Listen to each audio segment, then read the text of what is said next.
आशिष साबळे पाटील, माझ्यासोबत मनसे सहकार सेनेचे जिल्हाध्यक्ष मनोज खराबी आणि तुषार मोरे आणि ही माझी पूर्ण माझ्यासोबत जे आहेत आज हे सगळे एअरटेल कंपनी वाकडेवाडीचे कर्मचारी आहेत. गेल्या महिन्याभरापूर्वी हे लोक माझ्याकडे तक्रार घेऊन आली होती की तिथे शहाबाद अहमद म्हणून असणारा जो टीम लीडर आहे तो आपल्या मराठी पोरांना मराठी सणांना सुट्टी देत नाहीये, त्यांना विकली ऑफ देत नाहीये, त्यांना गेले 3 महिने पगार केला नाही.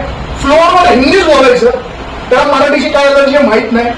यांनी मला जशी तक्रार केली की बाबा 3 महिने पगार नाहीये, काही